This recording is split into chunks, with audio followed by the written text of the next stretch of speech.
Come around.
Join me in just some simple stretches.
Please stand for the chanting of the refuges.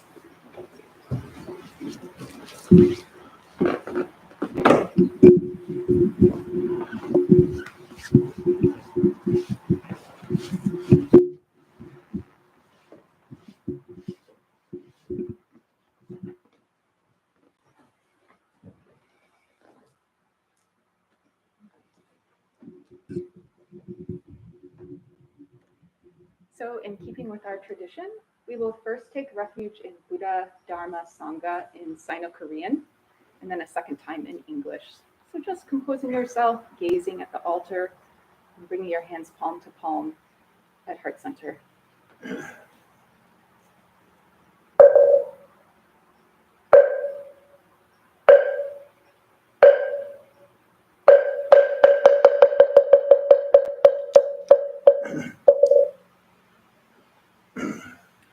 Shim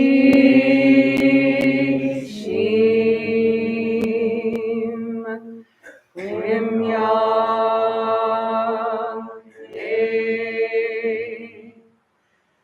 Shivam Sam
I go for refuge to the Buddha. I go for refuge to the Buddha. And resolve with all beings. And resolve with all beings. I will cultivate a heart of enlightenment. I will cultivate a heart of enlightenment. And realize the great way. And realize the great way.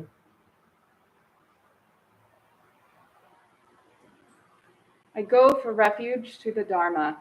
I go for refuge to the Dharma. And resolve with all beings. And resolve with all beings. I will penetrate the teachings. I will penetrate the teachings. And uncover oceans of wisdom. And uncover oceans of wisdom.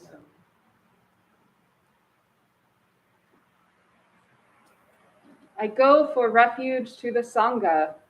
I go for refuge to the Sangha. And resolve with all beings. And resolve with all beings. I will seek peace and happiness for the many.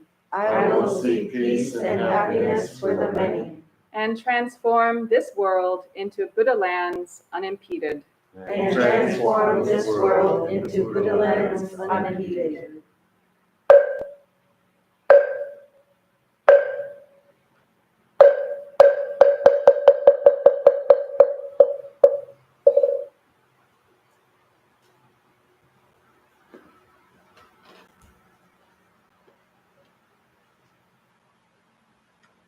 So since we have a small enough group today for our second period of meditation, we're actually going to go out and do walking meditation in the garden. So if you've never done walking meditation before, you can think of it as an extension of your sitting practice. You're keeping your mindful awareness with you, and it can help to bring your awareness into the whole body, even the soles of the feet. We do compose ourselves in a little bit of a formal way when we're walking, so either in hapchang or with a light fist and the left hand on top of the right at your chest. So we'll walk in single file pretty slowly, and we'll pause at the front door so everyone can put their shoes on. And for those of you who are at home, please take the next 5 to 10 minutes either to do some walking meditation yourself or to do another short period of meditation sitting.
for one more minute in silence.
Good morning, everyone. Good morning, Jaguar.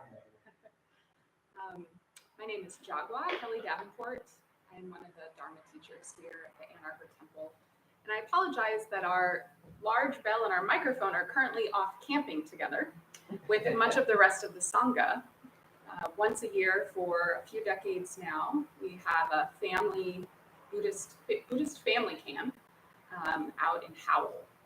So that's where many of our other folks are, including our rest of our clergy, for the next few days. I was there on Friday night with my husband just for one evening, and my favorite part of Peace Camp, well, I've actually never been able to go for the whole time, but I've been for a couple of nights here and there. But the first night of camp, there's an opening circle, sort of ritual, and you can imagine this kind of circus tent looking white tent with beautiful Buddhist flags fluttering in the breeze and a little altar and a wooden Buddha and looking out over the lake.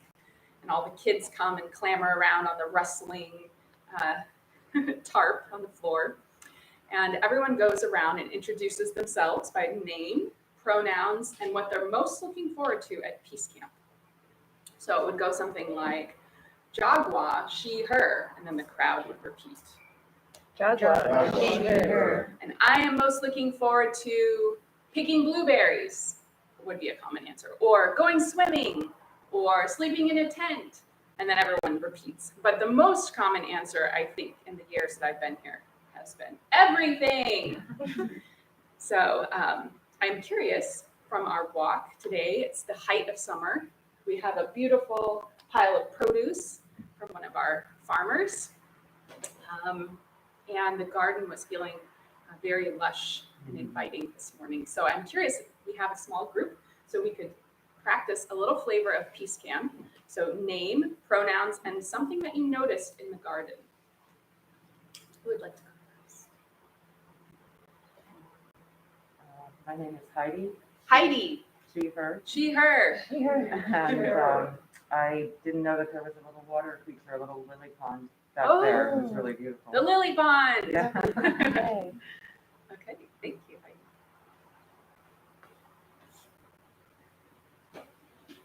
Who's next? My name is Brianna. Brianna. I use she, her pronouns. She, her. And I notice a lot of abundance. Abundance. Yeah. I'll go. Gagogag, she, her. Gagligag, She, her. And I'm going to deviate and say the thing that I most notice is that beautiful flower, the white flower, cream colored flower on the altar. Yeah. Flowers on the altar. Flowers on the altar. Sabang, Sabang. she, her. She, her. Chickens. Chickens. Claire. Claire. She, her. She, her. And I noticed the small little cat that was just Oh. walking around. A small little cat. Yay. Little John, Iljan. he, him, He, him.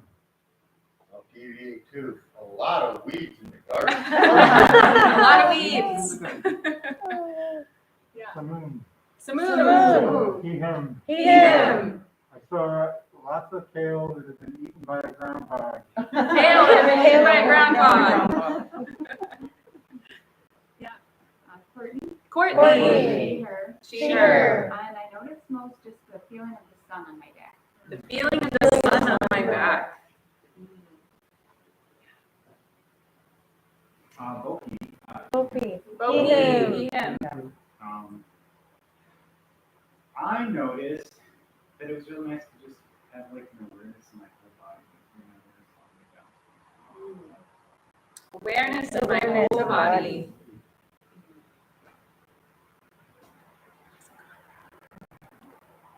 Brian, he, him. Brian. He, him.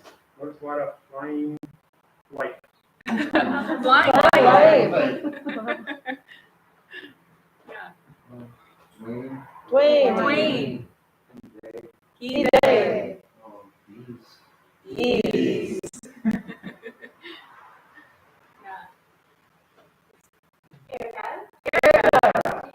She, her. Also the beautiful water feature. The beautiful water Wow. feature. Mike. Mike.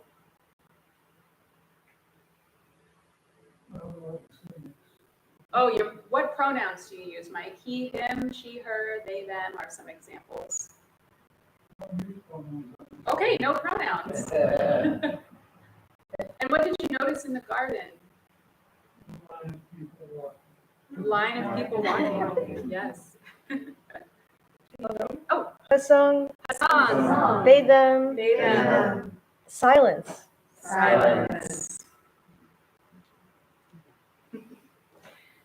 So get to have a little bit of flavor of Peace Camp. You can tell just from that short activity that we did, there's a lot of vibrant energy in the Sangha.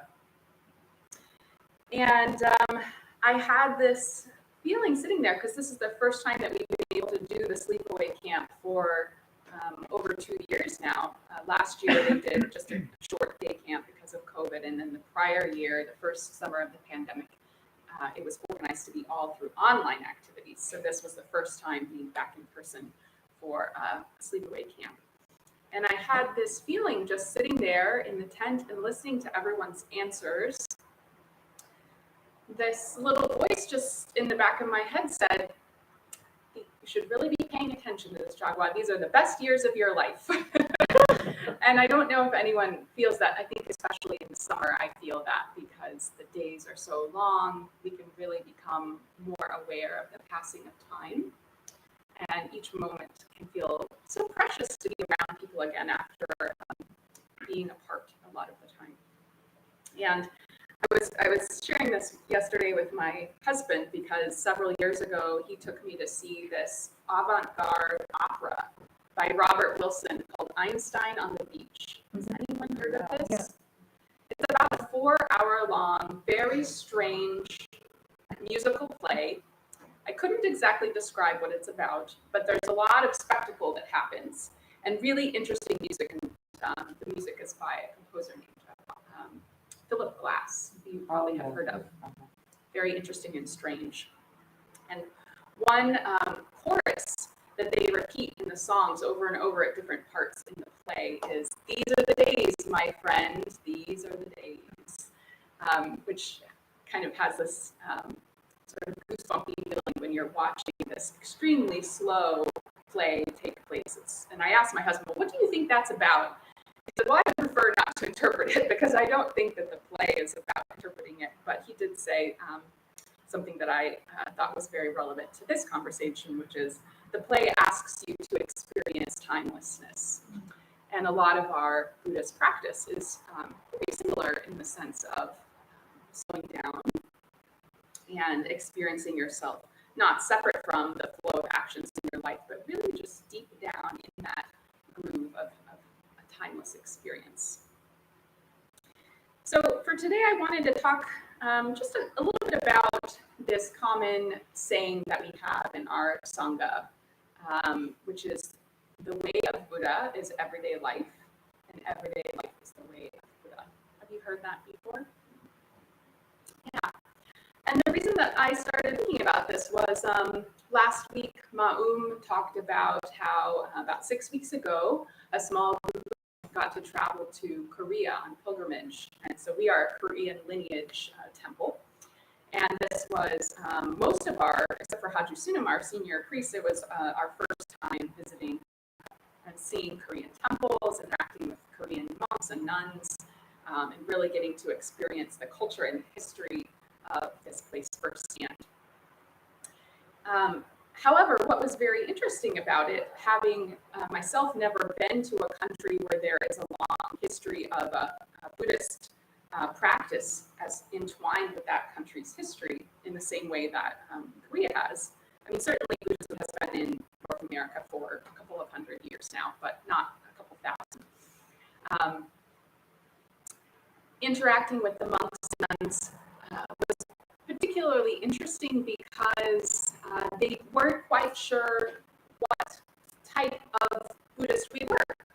We weren't nuns, we don't have shaved heads, but we knew many of the chants and practices. And so being this person who also has some additional leadership responsibilities in a lay community like this one, where we're not a monastic community, was interesting because we existed in sort of this in-between state.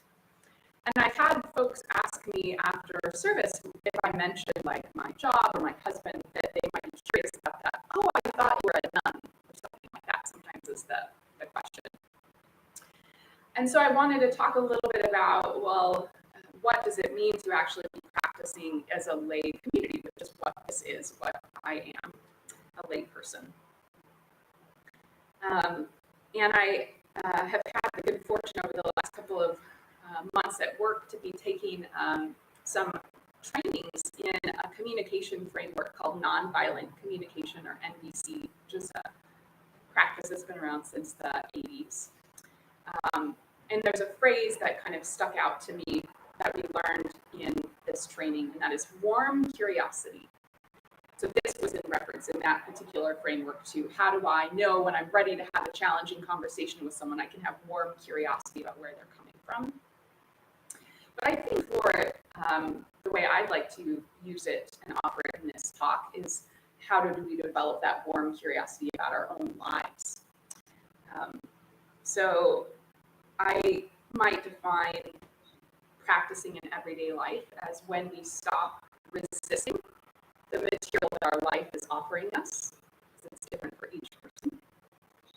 Cultivate clear seeing and warm curiosity. And then we can find the Dharma in every little nook and cranny.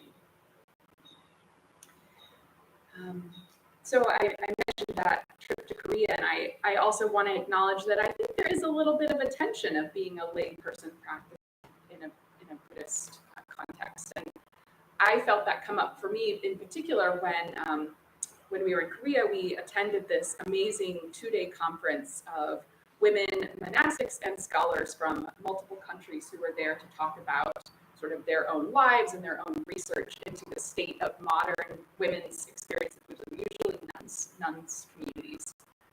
And on a break, we were having lunch with one of the nuns who spoke English, who lived there at the Buddhist center that was hosting the conference. And we had expressed interest in one of the translations of the Heart Sutra that had been offered that morning. a translation in English I had never heard before. And she said, oh, well, you should come and meet the group of people here who do the translation. So she hustled us into a little, beautiful little office room away from the conference hall. And there was a monk there who was actually an American guy who had moved to Korea something like 27 years ago because he had been so inspired during a speech by Daeheng Sunam, who was a very famous Korean teacher. She just died within the last 10 years. So he picked up his life, moved to Korea, learned to speak Korean, became a Korean monk. And he was one of the folks who's working on these translations. And we had so much questions for him, and we're so curious about his life path and what had brought him to Korea. But we only had about 10 minutes before the conference was starting again. And I remember him saying, because we were kind of being, hustled off back to the rest of the program, and he said, oh yes, I forget that other people have very tight schedules. And I felt kind of jealous. I wanted to stay there and have more conversations about their work and translation, and I was so curious about his life path. And so I felt a little bit of that tension of being a person who is attempting to practice the way of the Buddha in everyday life, and also being a person who has a full-time job. And most of my job is actually working on a screen, and I have to go to a lot of video conferences all day long. And sometimes it feels like I'm just a talking head. So how to practice even in the midst of that, how to balance responsibilities at the temple with being married, with having a job. And I personally do not have any children, but many of our folks do. And so it's another layer of responsibility and also another layer of practice. So I think, I tell that story because it's a little bit easy to romanticize temple life. You think, well, meeting this American monk who was so kind and charming and charismatic and all this interesting work that he's doing. In the back of my mind, I thought, well, what would have happened if I had been in college and I heard Daeheng Sunam? Would I have, shaved my head and moved to Korea and become a nun? Would my life be somehow better? There's a little voice that I felt asking that question. But I think it's really important to note that while we may experience that sense of romanticizing that there's some other lifestyle that would make this practice easier, it's actually not true. It's just different. And so I wanted to read kind of a little bit of a funny section from this American teacher, Norman Fisher. This is a really lovely essay collection. And he has practiced in the Japanese Zen tradition and has lived in a monastic setting and as a lay person. So he has kind of both sides of the perspective. So he writes a little bit in this essay, which is called Stages of Monastic Life, about the first stage, the honeymoon. The first stage, the honeymoon, is probably typical of the first stage of almost anything we are attracted to. A time when we're really thrilled with the life of the monastery. It's moving, it's perfect.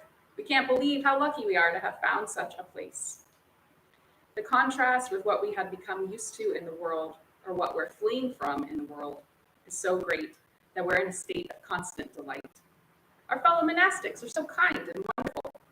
The sounds of the monastery bells, the simple hearty food, the early morning meditation, the landscape, the weather, the brilliant teachers and teachings, nothing could be better.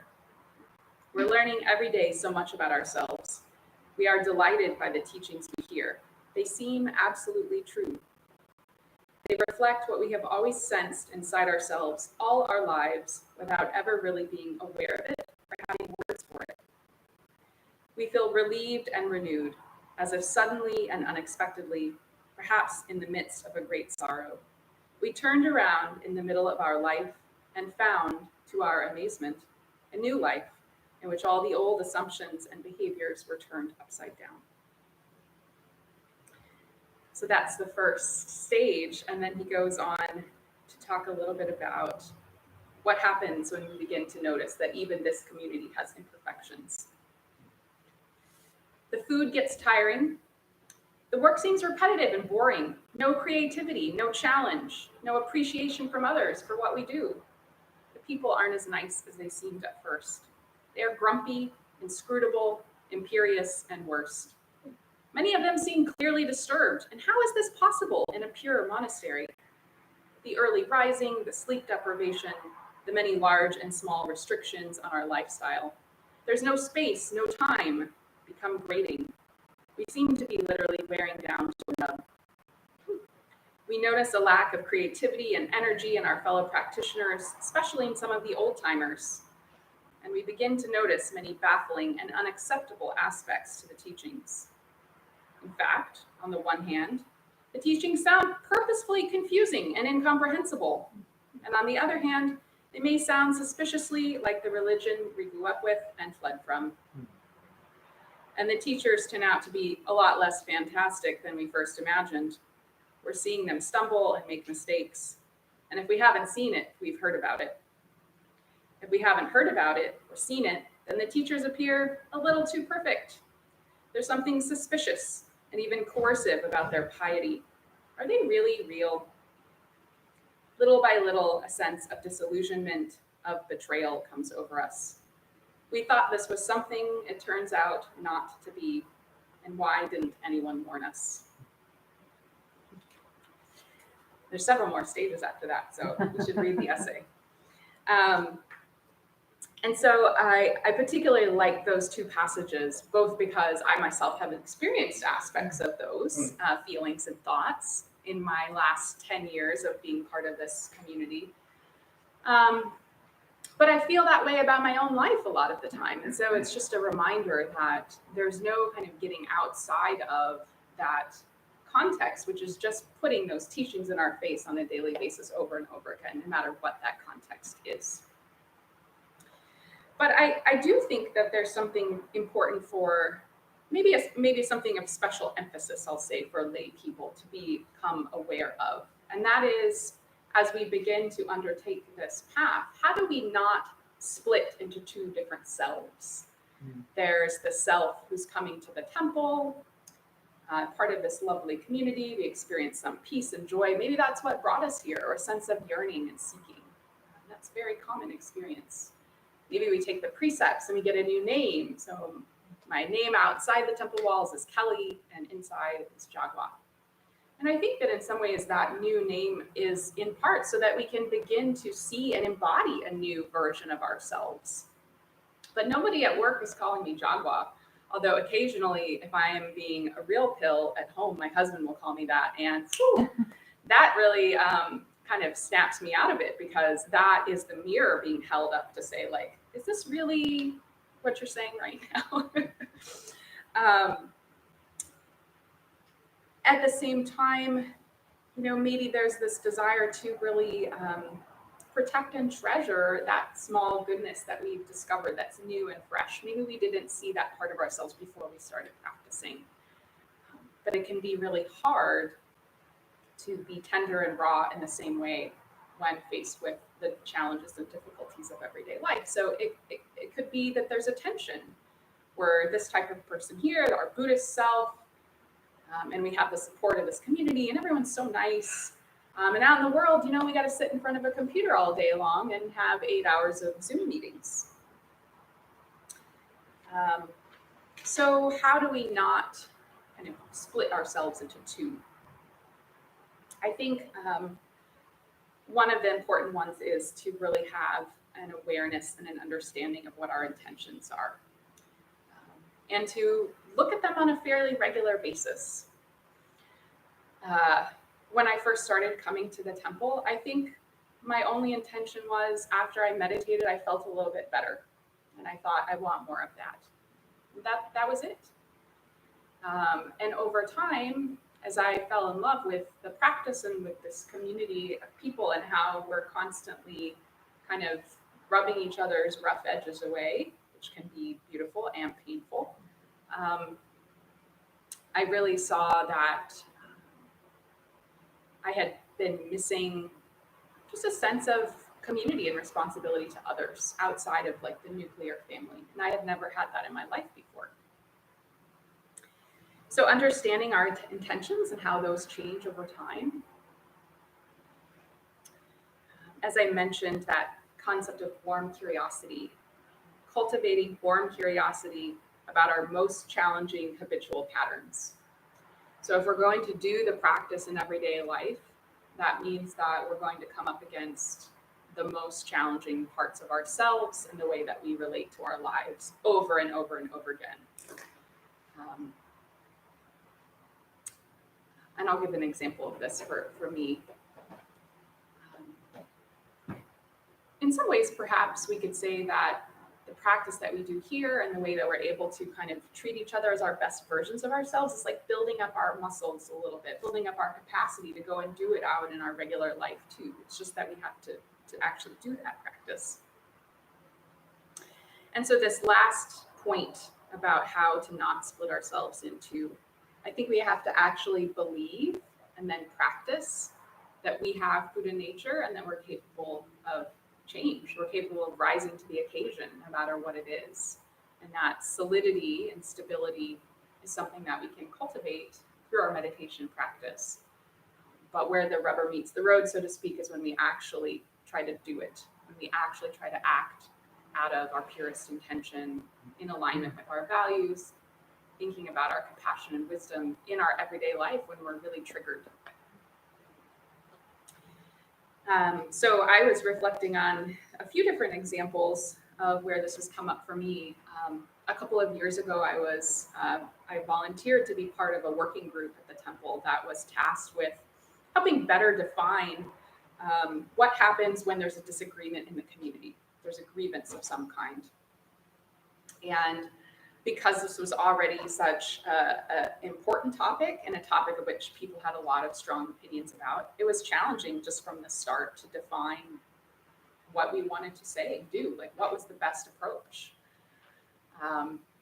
And towards the end of the project, as we were kind of trying to wrap up as a small group, like what we were going to present back to the community and what recommendations we would make after 6 months of meetings and hard work and hashing things out, it all started to fall apart. A couple of us had some extremely strong disagreements. Feelings were hurt. People said things that they regretted. And I, as the sort of de facto leader of the group, I'm watching some of this happen and going, I really wish I didn't have to deal with this. You know, my habitual pattern is when things get too complicated, I would just like to say, you know what? I'm just not going to deal with that. I'm just going to not go to the meeting. I'm going to pretend like I didn't hear that, you know. But if I can't practice in the midst of something as real as we're trying to do a good thing for the Sangha, then when am I going to do it, you know? So that was sort of a pivotal moment. So we had some really good, honest, rich conversations. We didn't come to agreement in some ways, but we came to at least enough of a consensus that we were able to finish our work and make some apologies where needed. So I tell that because, again,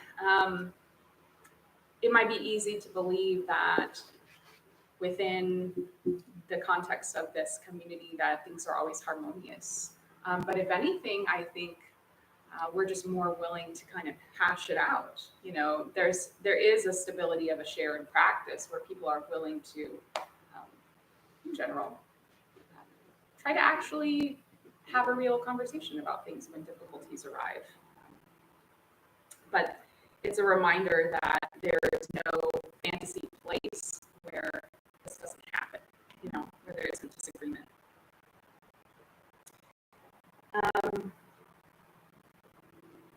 Yeah, and then I just wanted to end with a couple of small things. So, you know, that's like the kind of big, messy, rich part of the practice in everyday life that I've been talking about. But there's also the little beautiful moments, like everything that you all said from walking around in the garden when we're really paying attention. And I distinctly remember coming back from my first long meditation retreat, which would have been 3 or 4 days, I think, at that point. This was a few years ago. And I was making dinner the next night, and I bent down to get the big heavy soup pot out of the cabinet, and it's cast iron, and the lid kind of clanged against the side of the soup pot, and it gave me goosebumps because I thought it was a temple bell. But it was just this beautiful moment, like, how is this soup pot been a temple bell this whole time and I didn't even notice? So there's little things like that too, that sense of joy and discovery in just the smallest thing is also part of what can help inspire us to keep going on hard stuff.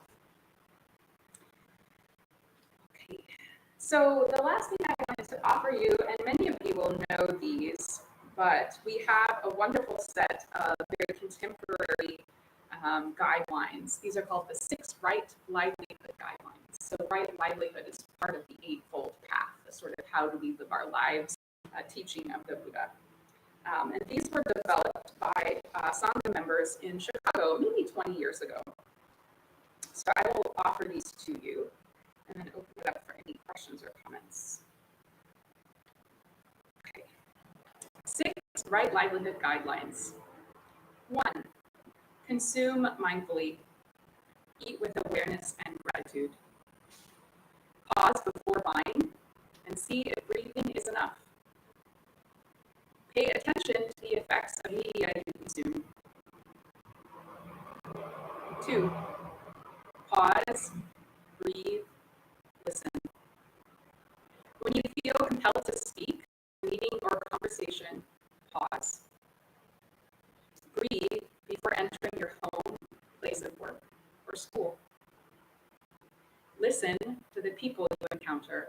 They are Buddhas. 3, practice gratitude. Notice what you have. Be equally grateful for opportunities and challenges. Share joy, not negativity. 4, cultivate compassion and loving kindness. Notice where help is needed and be quick to help. Consider others' perspectives deeply. Work for peace at many levels. 5, discover wisdom. Cultivate don't know mind.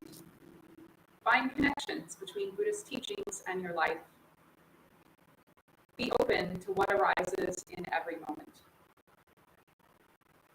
6, accept constant change.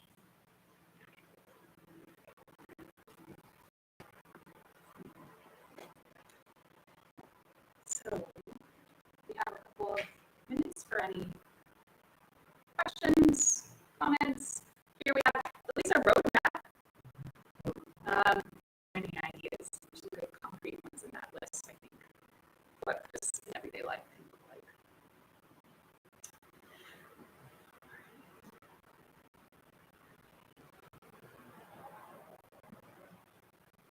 Okay, I have something. Yeah. The part that I forget which one it is, but I've heard it so many times that today it sounded different to me. And it says, see where help is needed, be quick to help. And then the next one is discover or consider others' perspectives deeply, and then something else about others. But for the first time, I realized that the first part, be quick to help where help is needed, it doesn't say anything about others. And yet I always embedded that with the other sentences in that grouping as being about only others. And I think I've failed to realize that to help where help is needed quickly means also with yourself. Yeah. Thank you.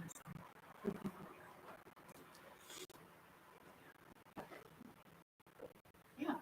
I was wondering, are there any strategies or techniques or ways of being or thinking that you use as part of that problem solving situation? Yeah. Do you mean the situation I described with the working group? Yeah, with the working group here. Yeah.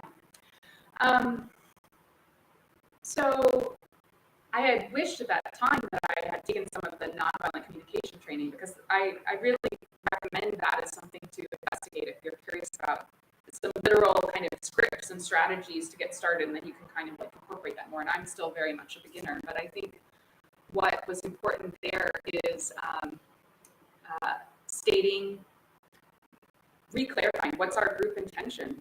Why are we all here? You know, can we reconnect with that? We've gotten far apart on opinions, but what are we actually trying to do as a group? So restating intention, similar to what I said about practice, I guess. Naming if there's been some kind of boundary that's been crossed. Like, you know, you can't yell in a meeting. We're not going to be able to hear each other if that happens. Just naming that observation. And asking people if they're willing to try again. Because to me, willingness is really the first thing. We frequently just go right to problem solving. I need you to do X, Y, Z, and you start telling people what to do, but you don't know if they're willing. So I think checking in about willingness is usually where I go. Like, how do people feel? Do we want to keep going with this? Do you feel like you have the capacity to keep going, you know, knowing that it may be hard? And if everyone says, yeah, this is really important to me, I want to keep going, then at least you have a foundation then to build on. Yeah, good question. Thank you. It works at work too. Yeah.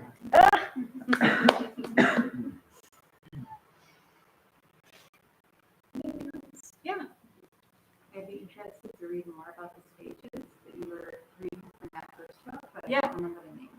Oh, yeah. So this is Norman Fisher, When You Greet Me, I Bow. And he has written many books and many essays in Buddhist magazines like Lion's Roar, et cetera. So this is sort of a compilation of many years worth of his essays. But yeah, that's a particularly a good thing.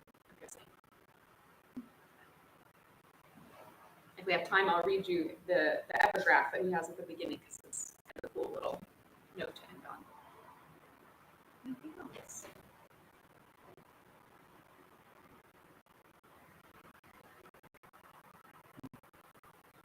Okay, well, as promised, I'll read you this.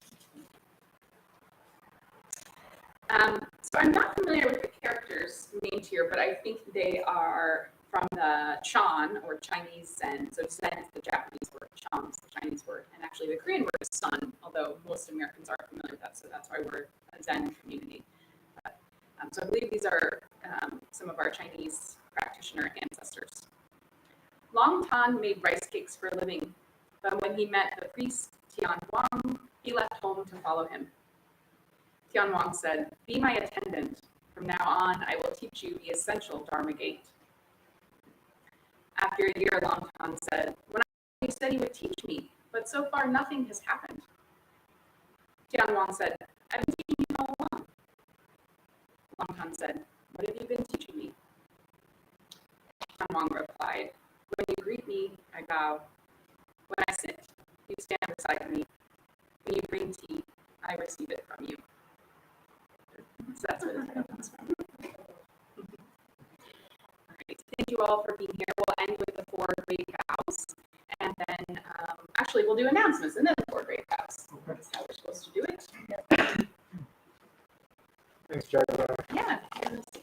You got me thinking about how everyday life is the way of the Buddha and the way of the Buddha. That's how I stay connected here to the temple. And I've got some everyday things for us too. Well, by the way, I know there are a few new people here. My name is Simone, or Vince outside on the street, as we say. Good to meet you. I'm glad to see you all again. We've got a 1-day retreat coming up. It's probably a Friday, right? Or 1-day Saturday. retreat is a Saturday. It's gotta be a Saturday. It's not overnight. August 13th, so in a couple of weeks. If you're interested in that, we come here and meditate from about 9 to 5. And we have a lunch period, which is awesome, and also a chance to work outside in the garden. And relatedly, also, we have garden cruise on Saturday at 3. If you're interested in that, come on out and there'll be people. And, it's wonderful, like you say, to be here now in this time of year. Did you say Saturday at 3? Yeah, every Saturday at 3. Let's see. We've got study groups going on. We have something called the Song Meditation Study on Wednesdays. That's here, or actually maybe it's only on Zoom. Yeah. It's only on Zoom, but 6:30 on Wednesdays. And then similarly, something called Way of the Bodhisattva, and that's Thursdays at 9:30 a.m. We have another special ceremony coming up on the 14th, and that's called Olympana Day. You might not have heard of it before. It's a tradition, and in Buddhism, I think, goes way back. We have our own particular version of it. It's actually after the regular Sunday service, and it's for your friends and family who may be deceased or you don't get along with. And the hope is to help attain peace for them and for us. And we do this by bringing an offering and also like a candle lighting ceremony. Let's see. We also have here every Sunday after the service Dharma Recovery. I think that it might be at the temple. Over the yellow building in the library, Yay. Yeah, i.e. the temple. in honor of Pat. At noon. Oh yeah. I imagine you both are gonna be leading. Yes. Cool. So, Haji asked me to ask you all something too. If you have time this Wednesday around 4 p.m., we're going to be unloading from Peace Camp back here. And if you want to come, I've got a sign-up sheet outside with my name on it. If you have questions and want to come, just let me know. I'll be around after the service. Thank you all for coming and just being part of the group. And it's wonderful to have volunteers. And we have a fishbowl for any monetary donations. And basically, yeah, that's it for today. And I believe we'll have the 4 great vows. Thanks, Moon. All right, so please repeat after me the 4 great vows. All beings, one body. All beings, one body. I vow to liberate. I vow to liberate. Blind passions, one root. Blind passions, one root. I vow to terminate. I vow to terminate. Dharma gates, one mind. Dharma gates, one mind. I vow to penetrate. I vow to penetrate. The great way of Buddha. The great way of Buddha. I vow to realize. I vow to realize.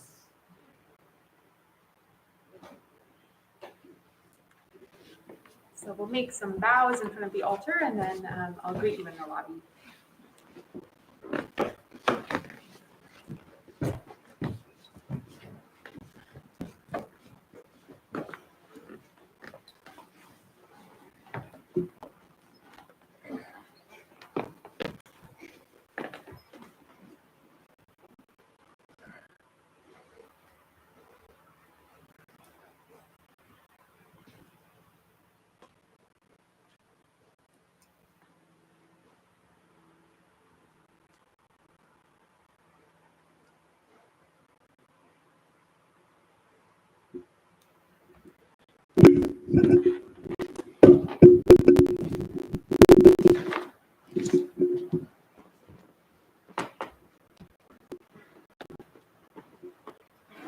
Also, if you have a minute, we'd like to keep the front rows of cushions, but then you can put the others in the corner. That was so they knew the That was so they knew the service was over. I wasn't even paying attention. That's all good.